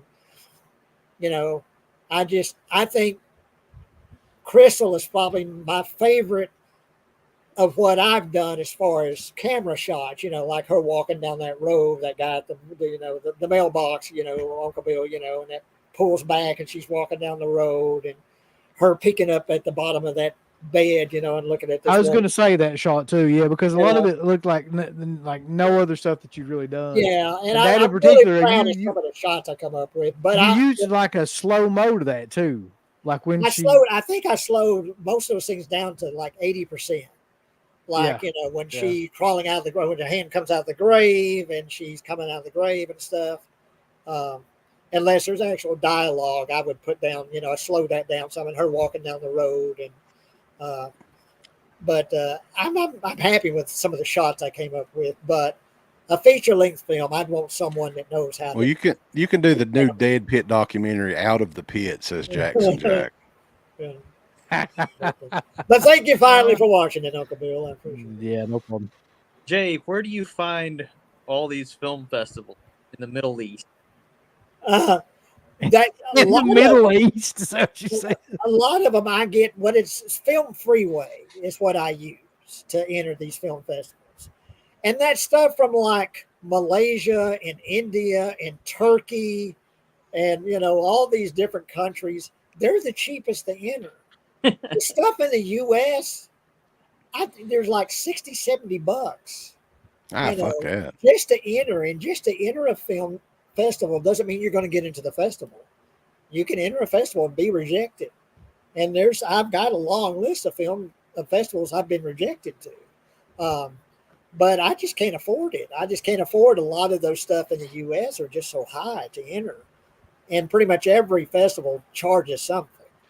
Mm-hmm. But those films like from Malaysia and Turkey and what is Malaysian currency, Jay? Is like $5 or $5-6 to enter, That's a week's wages in Malaysia. It's Film Freeway is what I use to enter the festival. With $5, right? Sir? With $5, you pretty much bought your victory, right? You bribed them. Well, I mean, there's some I've been rejected. There's some that and you get what you get is an email saying judging status has changed for Crystal or whatever the film is. So you don't know what it is until you click on it. Judging status has changed. And the first word you look for is congratulations. Because congratulations means you've either been accepted into the festival or you've won an award. But if there's no congratulations, you pretty much know you've been rejected. We're sorry, but we have better luck next time, they say. We have not chosen your film to be T-shirt. Is T-shirt Joe on TikTok yet? Hoax. Not want to learn another social media.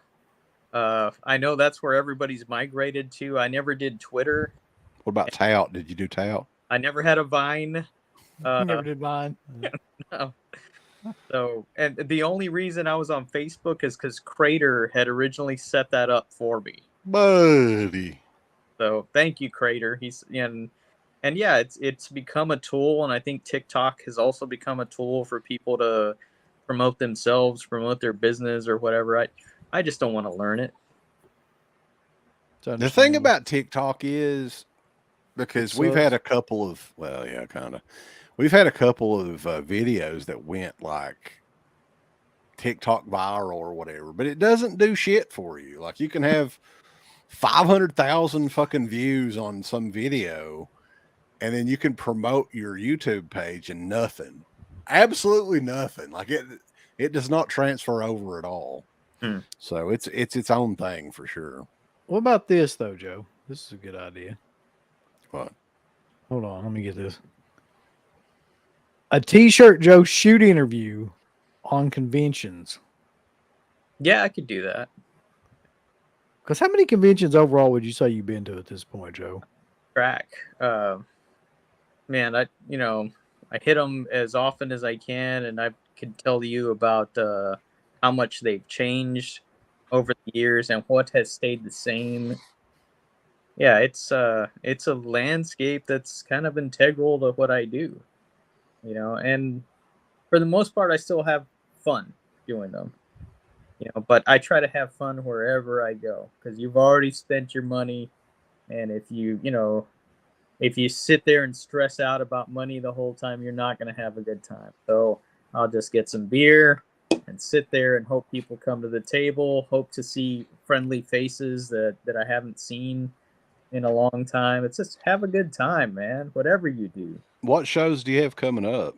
Anything in the next couple months? Nothing big. So what's been cool within the past 2 years is that a lot of pop-ups have developed, like little street festivals or little things like that. And if it's local, I don't have the expense of traveling. And I can just come home at the end of the day, and and people know it's a one-day thing, so they're going to go and they're going to spend their money right then and there. They're not going to like, hey, I'll get them on Sunday, and then Sunday, oh, I ain't got no money because I gave so-and-so like $87 for, just to write his name on this 8x10 or something. So, I mean, well, and that's something that Joe, of course, it's been, good 10 years or more since I've been to a convention, but when I used to go, often they would sit me close to Joe, and he was just always had a nice crowd around his table. He's always so, friendly to everybody, and $10, and that hasn't changed, has it, Joe? Yes. This year it changed. It changed? How much is it now? Now it's 15 or 2.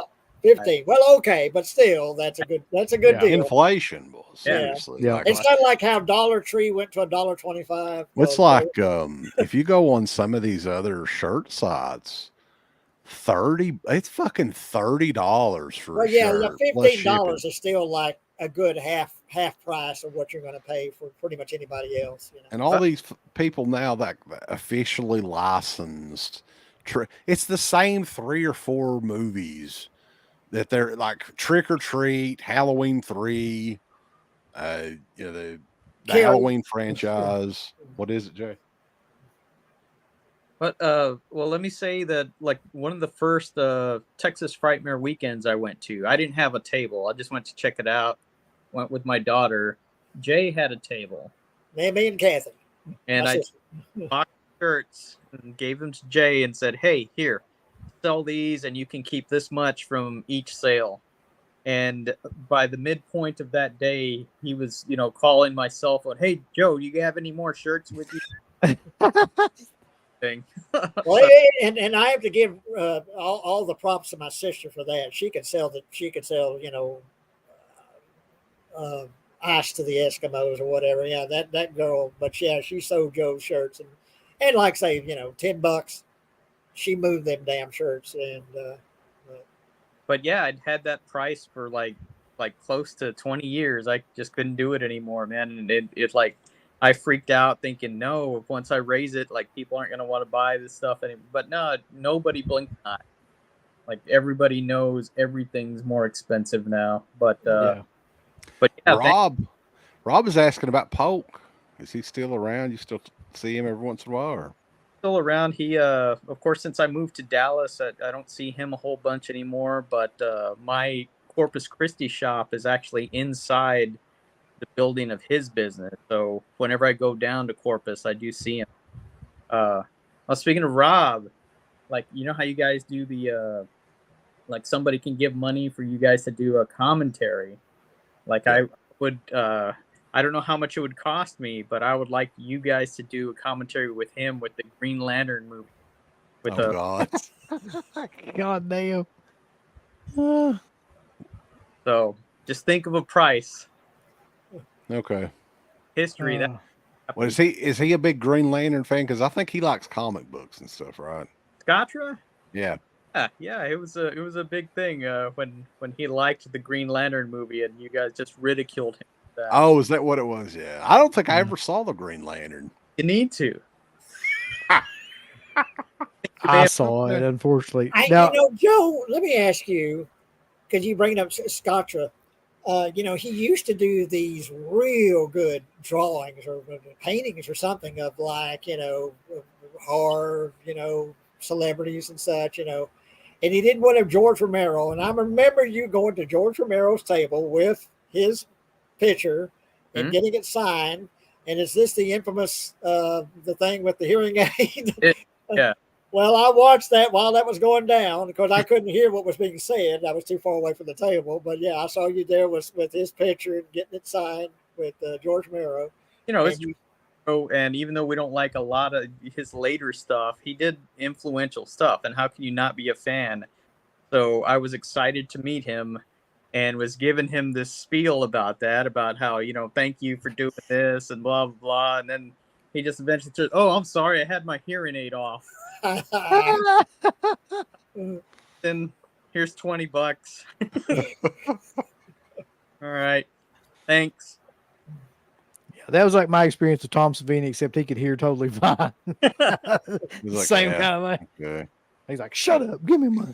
Well, what's even funnier is I wish I had video footage of this, because Felcher got to Savini before Uncle Bill went up to him for the second time. And I guess he just was like, fuck with him a little bit. And I don't remember what you said to him. I remember what happened.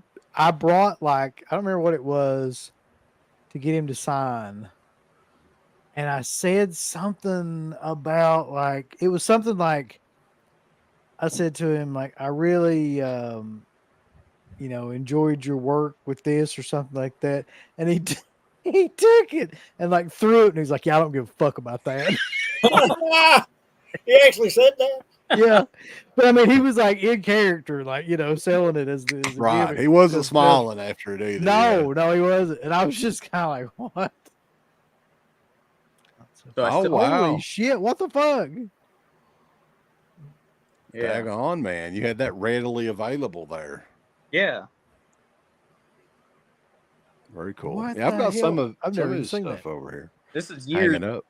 for, I guess it was one of the Lexington shows. Probably Scarefest or something. Scarefest, I think is when I got. Dirk is wanting to make peace. He says, Uncle Bill, check your Instagram when you get a chance, buddy. No, it's too late now. Too late, baby. Bridges have already been burned. You can come on our podcast. Yeah, Thanks, Joe's Joe. got his own podcast. Plug it there, Joe. The only thing he would do is talk shit about Dawn of the Dead the entire time.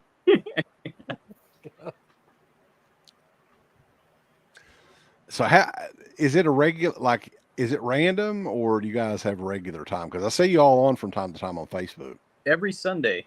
Okay. Yeah, and we'll just talk about what we watched, then we'll talk about a series that we're watching. Right now we're doing the Thing movies, and then we review an issue of Spider-Man. God damn, that sucks. We're like on issue 170 something. We've gone through 170 something issues. Oh my God. Damn, Joe. And then we'll have a top 10 list. The mayor said he saw Green Lantern at the Dollar Tree, and even at $1, it was too much.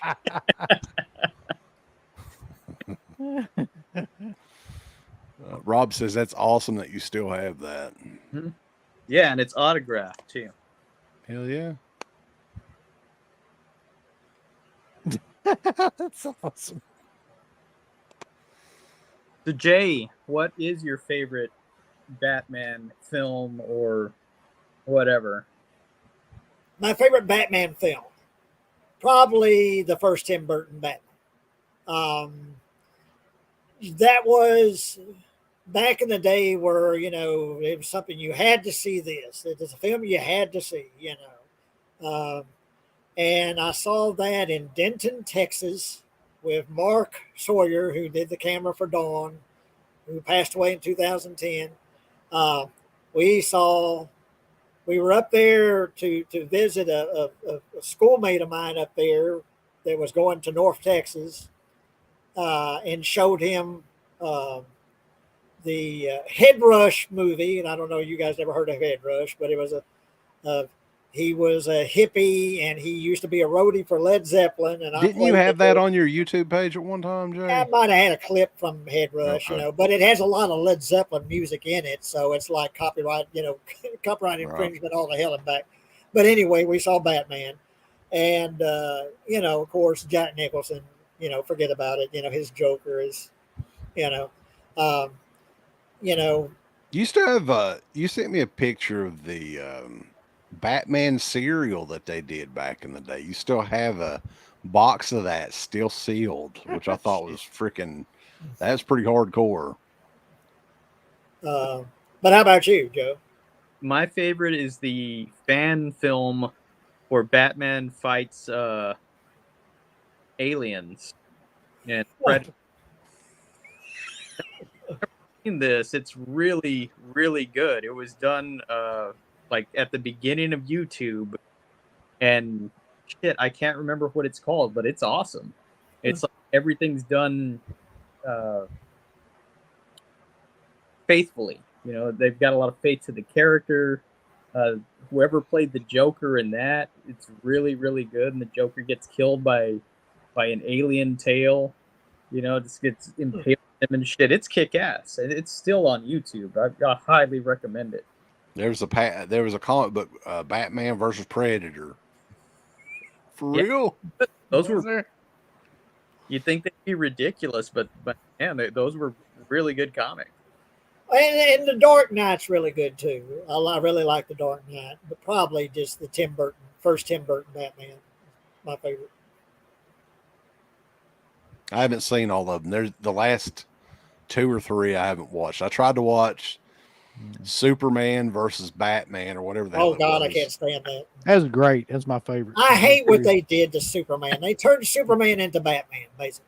They turned him into a brooding, depressed, you know, character, and Superman is America's Boy Scout. You know, he's supposed to be rescuing cats from trees and shit, not brooding and dark and, you know, wanting to kill himself.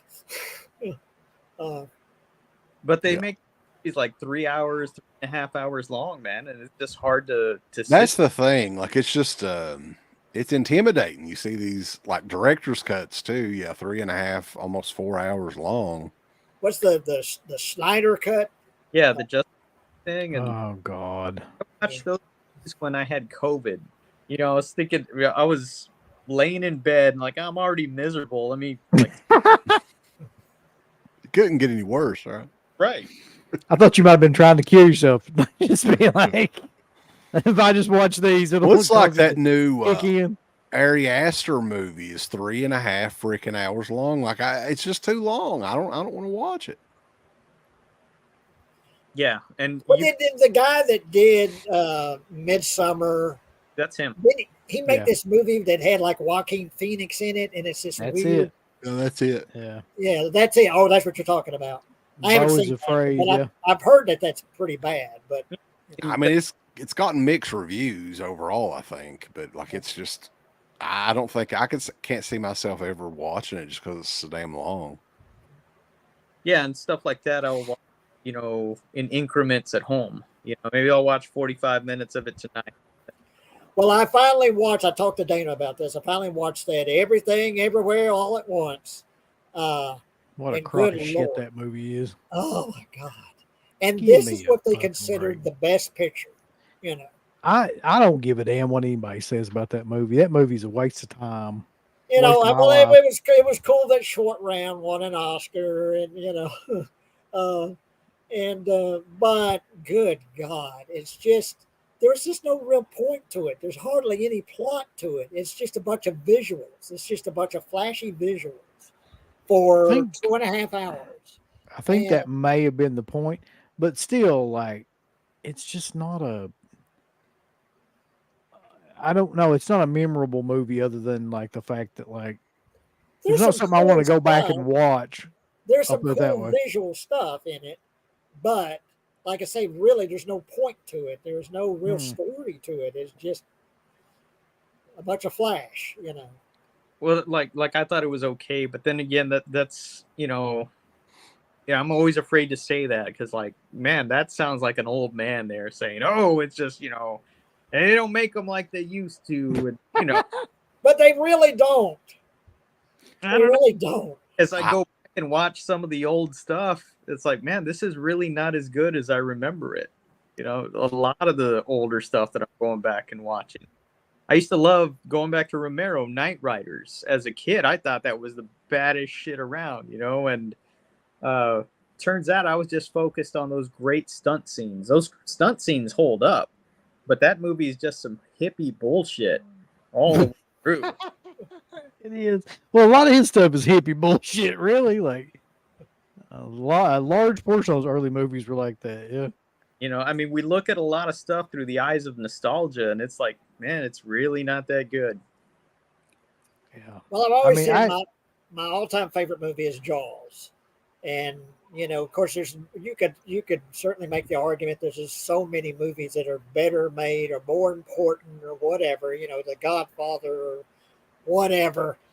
It's still my favorite movie. It's a movie I could put on any day and watch from beginning to end and never get bored watching it. It's my personal favorite.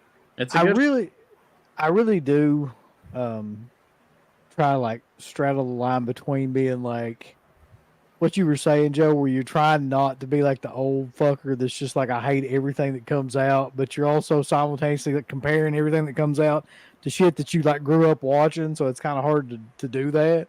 Yeah. But I mean, I gotta kind of like the one point I gotta kind of agree with that for Jay is that there's like way too many like franchise movies and sequels and like shit like that coming out nowadays that really is awful. Like on any objective level, like it's not just like on like a nostalgic level or anything like that, but pretty much everything I've seen. What like makes Scream, it worse is that something like Barbie, which made like $1 billion, they're not going to have any. They're not going to have any motivation to do anything or make anything original. When something like that is going to make $1 billion, they're going to churn out more of that because that's what's making the money. Barbie's pretty goddamn original though, Jay. I won't be honest. I It's think just where you'll not very good. where you'll find the good stuff is probably not in the movie theaters, but there's a lot of different platforms now that directors and filmmakers have, like Amazon, Paramount Plus, Netflix, stuff like that. I mean, you're more than likely going to find something pretty good on there. Yeah. You really have to search for it now, though, because I think brought Hollywood. that up too to Dana that if you're going to find something good, usually it's going to be on something like that, some kind of streaming service. Yeah, because like all Hollywood really wants anymore is just money makers. So that's why they're sticking with all these franchises, and I'm sure Barbie will have 3 or 4 sequels. But Oppenheimer. I mean, it's not a franchise movie. It's not a sequel. And it made a lot of money. It made a lot of money. It's 3 hours long. It shouldn't have technically, like by all like, It got in on some of that Barbie money though, didn't it? I don't have anyone to go to the movie with anymore. But I really wanted to see Oppenheimer, and I wanted to see that in a theater because one of my favorite types of movies are World War II films. I love World War II films. Yeah, but the reason I didn't want to see that one is because of the director. Because Christopher Nolan. I've never really liked any of his shit except maybe that first movie he did. Was that Memento? Memento, yeah. No, I really like Memento. It wasn't 4 hours long. Right. That was a good 1.5, and it told something, that was not innovative, but hey, it's well done. And then after that, everything to me that he did is just like, God damn, get on with it. I like The Dark Knight, but The Dark Knight Rises is probably one of the worst experiences I ever had in a damn movie theater. Like, that was... I was like, I told Uncle Bill when we walked out, I was like, I'm probably never going to watch that movie again. What was the one where you entered the dreams? What was that film called? I got it. Yeah. What was that called? Inception. Inception. Yeah. That fucking thing. Yeah. That was just trash. People talking about that like it was the greatest thing ever made. Talk about the spinning top at the end, and what does it mean?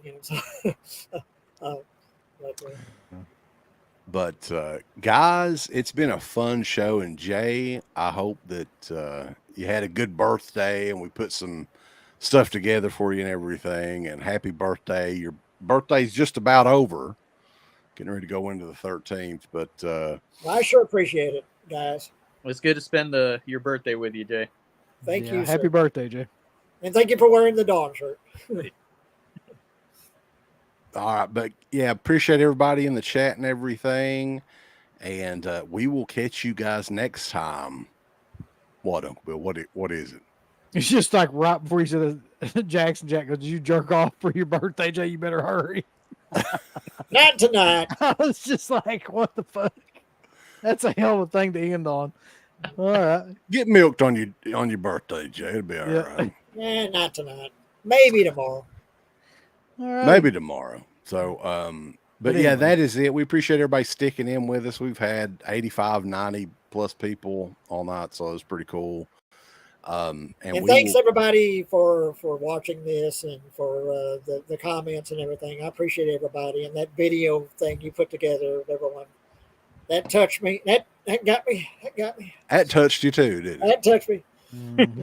But yeah, guys, we appreciate it. Happy birthday, Jay, and we will catch you guys next time over at Deadpit.com. Give us the thumbs up. Up your butts. Like, subscribe, and if you subscribe, here's something else you can do. Once you subscribe, you can click the bell notification, right? And it'll notify you anytime that Dead Pit puts up new shit. Or don't. I really don't give a if you do. I want you to. I don't care.